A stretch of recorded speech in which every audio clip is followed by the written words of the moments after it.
You're listening to SMSF Connect podcast on i-radiolive that brings you programs covering a variety of genres under development. Hello everyone, I am Sonia and you are listening to the SMSF Connect podcast. It's my pleasure to welcome you to another exciting episode of Let's Connect. Today's topic is Farmer Producer Organization, FPOs. And we have a special guest with us, Ms. Shruchi Singh, who leads the FPO program at SMSF Foundation. For over 2 decades, the foundation has been dedicated to enhancing the quality of life for grassroots communities in India through sustainable programs that address their most critical needs. Without further delay, let's welcome Shruchi to the SMSF Connect podcast. Welcome, Shruchi. Thank you, Sonia. And I would like to know what is Farmer Producer Organization and what is the idea behind setting up the FPOs?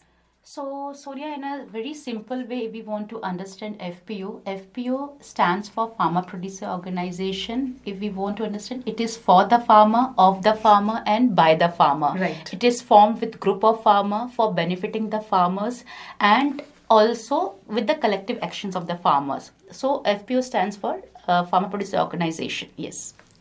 So, Shruchi, my next question to you is how the FPO set up and how it's governed? So, generally to form an FPO, you require minimum of 10 members and maximum of you can go above 1,000, or for a proper functioning of FPO, I would suggest 1,000 members is enough per FPO. And for functioning of FPO, you require one CEO, a capable CEO, and one president. Sometimes they prefer having one president and 5 to 15 board of directors. Okay. And there is a provision for 1/3 of women participation also on the board of directors. And this is how the FPO runs. And then they have to register their company under the Company Act 25A, and then they can easily do the business. Okay. What is the role of foundation in strengthening the FPOs? So, as a SMSF Foundation objective, we thought of not incorporating a new FPO because Government of India and other organizations have already formed so many FPOs, and most of the FPOs are in struggling stage right now. So we thought of promoting and supporting the existing FPOs. Those were either defunct or were struggling to become financial independent. So our first priority was to provide support, hand-holding supports to these struggling FPOs. So we started working with these struggling FPOs to make them financially stable, build the capacity of the farmer members, and also to help them link with the market and to reduce the cost of cultivation of these farmers by providing technical trainings, by providing inputs to these farmers, at the same time bringing down the cost of cultivation and increasing the yield, and then linking it with the market either through value addition, processing, or selling it raw. Okay. So, what are the government programs and schemes to boost up the FPOs? So, Government of India has launched so many schemes for these FPO, but sadly, most of the FPOs are not aware of these schemes, and they are not usually utilized. FPOs are not utilizing these schemes for the benefits. So, few of them I will name here. One is PM Kisan Sampada Yojana. This scheme was launched in 2017 to promote the seed processing and value addition in agri sector. Another scheme is Rashtriya Krishi Vikas Yojana. This is a central sponsored scheme which encourages state government to invest in agri-allied sector for formation and strengthening of the FPOs and for the production, processing and marketing of the FPOs.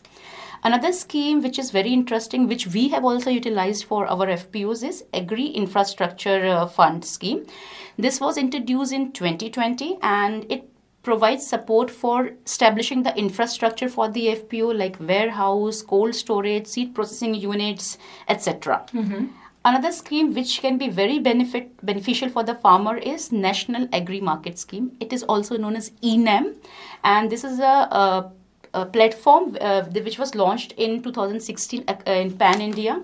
It is an electronic trading portal that promotes agri marketing across country. Okay. So these are the few schemes that farmer can utilize and can benefit it from these. So in your training sessions with the farmers, you share these schemes at So we share these schemes, and we also facilitate in linkages and convergence of these schemes to these FPOs. So right now the foundation is associated with how many FPOs? So at present we are supporting 10 FPOs across 2 locations, 5 in Kolar, Karnataka and 5 in Prayagraj, Uttar Pradesh. Okay. Shruchi, the next question is, do you think there's a need for women-led initiatives to encourage women farmers to join the FPO? What is your viewpoint on it? See, Sonia, most of the agriculture activities are done by women farmers, but they were not given the due importance of the work. Right. So I would suggest there is a need to encourage more women participation in the decision-making role in FPO. Also, their representation is very much important in the FPO. However, I will not promote to just replace men with the women and just plug women. Mm-hmm. I would want equal participation of both male and female in the FPO. Just like a family, how a husband and a wife both are equally responsible for a family. Just similar for a FPO, male participation, equally female participation is important for successful running and viability of the FPO. Right.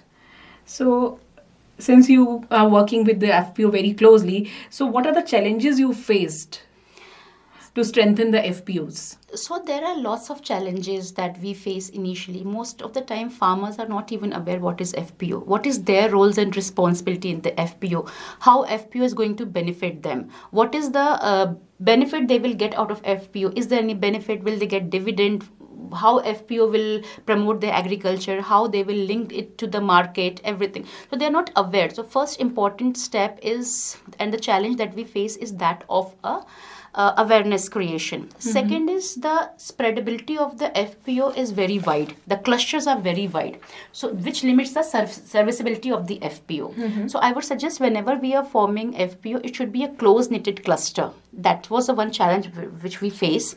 Another challenge which we face is sometimes the market, the quality of the produce that the company requires and the indent that company requires does not match with the quantity and the quality that farmer has. So that is also another challenge that we face. I think these are the basic challenges. Apart from that, there are lots of challenges, but I think that can be overcome. But awareness is one of the main challenges. So what are your initiatives to fill this gap? So we organize lots of training programs based on specific topics with farmer producer organization, gender sensitive topics, TOTs, training of trainers, and then trainings of governing body and on management and technical skills like vision building, conflict resolutions, roles and responsibility division, all these things. So we kind of create an environment, an ecosystem where farmer can come and they can learn more about FPO, and also to make them aware like what are the benefits they will get after being the member of the FPO. So all these things are being informed them, or they are being aware of all these things in these training programs. Right. So Shruchi, at the end of the program, would you like to give any message to the listeners?